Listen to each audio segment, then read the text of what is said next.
U.S. concerned about triggering wider w.ar as it weighs strike on S.yria. As the White House weighs a potential strike on Syria, a key concern is preventing the country's civil war from escalating out of control, Defense Secretary Jim Mattis said Thursday. Mattis said a decision has not been made yet about whether or how to strike Syrian President Bashar Assad's regime, which is accused of launching a chemical attack that killed dozens of people last weekend.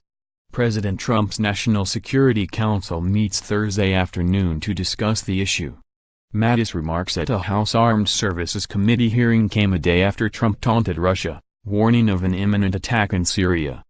"Get ready, Russia, because they will be coming, nice and new and smart," he tweeted, referring to U.S. missiles. "You shouldn't be partners with a gas-killing animal who kills his people and enjoys it."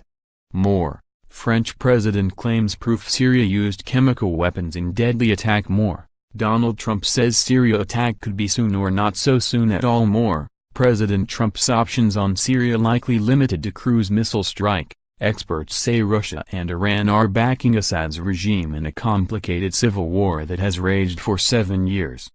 On Thursday, Trump seemed to soften his rhetoric. "Never said when an attack on Syria would take place," he tweeted. "Could be very soon or not so soon at all."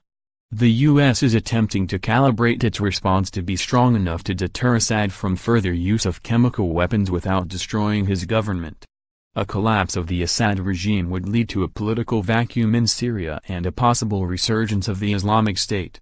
The terror organization has been driven from most of the territory held in Iraq and Syria, but pockets of militants remain and the organization has proven resilient in the past.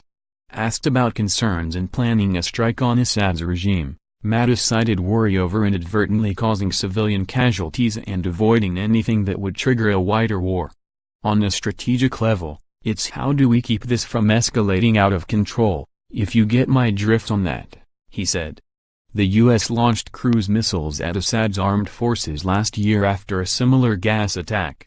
The attack destroyed Syrian aircraft but left Assad in power. Mattis sought to assure lawmakers that any attack on Assad would not distract from what remains the administration's key policy in Syria, the destruction of the Islamic State, or ISIS. "Our role in Syria is the defeat of ISIS," he said. "We are not going to engage in the civil war itself." The Trump White House, like the Obama administration it replaced, has been supporting peace efforts to resolve the civil war at the same time it backs local fighters fighting the Islamic State. About 2,000 U.S. military personnel are in Syria. "Our strategy remains the same as a year ago, to drive this to a UN-brokered peace, but at the same time keep our foot on the neck of ISIS until we suffocate it," Mattis said.